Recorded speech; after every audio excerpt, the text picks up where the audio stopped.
अस्सलाम वालेकुम वरहमतुल्लाहि वबरकातुहू।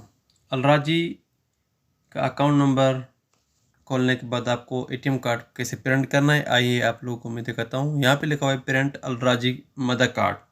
तो यहाँ पे सिलेक्ट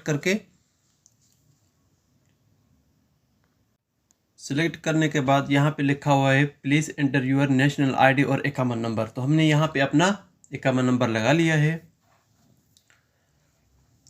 मैंने अपने नंबर को कवर कर लिया। उसके बाद कंफर्म करके और थोड़ा वेट करना है। यहाँ पे लिखा हुआ है you shall have received SMS on your mobile number. जिस नंबर पे आपने अकाउंट नंबर बनाया उस नंबर के ऊपर आपका 4 डिजिट का पिन कोड आएगा, वो आपको यहाँ पे डालना है। उसको डाल के फिर यहाँ पे कंटिन्यू करना है। कंटिन्यू करने के बाद थोड़ा वेट करना है। यहाँ पे लिखा हुआ है सिलेक्ट अकाउंट। आपके अलराजी में 1 या 2 अकाउंट होते हैं, 3 अकाउंट होते हैं, ठीक है। जिस अकाउंट के ऊपर आप अपना एक एटीएम कार्ड प्रिंट करना चाहते हैं उस नंबर को सिलेक्ट करके फिर कंटिन्यू करना है। कंटिन्यू के बाद आपको 4 नाम आएंगे। यहाँ पे मैंने सब नाम छुपाया हुआ है, किसी के प्राइवेसी है तो इसलिए मैं नहीं दिखा रहा हूँ। तो यहाँ पे 4 नाम में एक नाम जो आपको अच्छा लगे वो आपको सिलेक्ट करना है। उसके बाद आपका ऑप्शन आएगा फिंगर देने का, जो सीधे हाथ का जो शद वाला अंगुली होता है, सीधा फर्स्ट 2 नंबर का जो होता है, तो वहाँ पे आपको उस अंगुली का फिंगर देना है।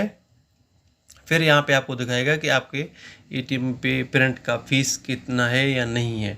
अगर आपका पहला है कार्ड तो आपको फ़ीस नहीं देने पड़ेंगी, या आपका कार्ड एक्सपायर हो गया है तो आपका फ़ीस फिर भी नहीं देना पड़ेगा। लेकिन अभी जो है बहुत इसमें ऑफ़र चल रहा है। अभी अलराजी एटीएम प्रिंट कार्ड का कोई भी चार्जेस नहीं लगता है। तो आप जिसका भी एटीएम कार्ड ख़राब है, एक्सपायर हो गया है, गुम हो गया है, वहाँ पे जाके आप अपना बहुत इकामा नंबर और मोबाइल नंबर से अपना एटीएम कार्ड प्रिंट कर सकता है, बहुत इजीली, बहुत आसानी से।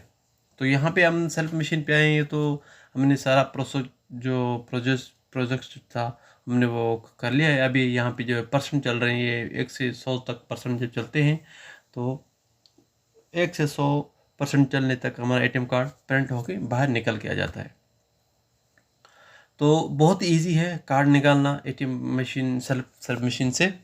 तो कार्ड निकालने के बाद आपको साइड में जो कैश विड्रॉ वाली मशीन होती है या डिपॉजिट वाली मशीन होती है, वहाँ पे जाके अपना एटीएम कार्ड डालने के बाद आपने लैंग्वेज सेलेक्ट करके जो आपको लैंग्वेज समझ में आए वो सिलेक्ट करके उसके बाद अपना कोई भी 4 पिन जैसे होता है ना, pin code, 4 number pin code, वो लगा के तो आपके नंबर पे अगर न्यू एटीएम कार्ड है तो आपके नंबर पे फिर एक नया कोड आएगा 4 नंबर का। वो आप जैसे ही लगाओगे तो आपको फ़ौरन बोलेगा कि अपना न्यू पिन कोड अपना बनाएं, जो आपको समझ में आए वो आप फिर उस मैसेज के बाद वो आपको लगाना है। एक बार लगा के फिर दूसरी बार लगाना है, क्योंकि उसमें लिखा होता है re entry new pin code. जो आपने पहली बार लगाया वो दूसरी बार लगा के फिर आप अपना एटीएम कार्ड उसको पिन कोड क्रिएट कर सकते हैं। तो ये थी आज की मालूमात जो मैंने आप लोगों को दी। अगर आप लोगों को वीडियो अच्छी लगी, एमईओ ऑफिशियल व्लॉग्स यूट्यूब को सब्सक्राइब करें, वीडियो को लाइक करें, शेयर करें, कमेंट करें, बहुत बहुत बड़ी मेहरबानी होगी। ये थी इतनी सी आज सी थोड़ी सी वीडियो जो मैंने आप लोगों को बताई। तो यहाँ पे बहुत लोगों को एटीएम कार्ड प्रिंट करना नहीं आता है, इसलिए मैं वीडियो पे यूट्यूब पे अपलोड कर रहा हूँ। तो आप लोगों को एटीएम कार्ड निकालने और एक्टिव करने के लिए बहुत ही आसानी होगी। तो अगर आप लोगों को वीडियो अच्छी लगी तो मुझे दुआ में याद रखना। अल्लाह हाफिज़।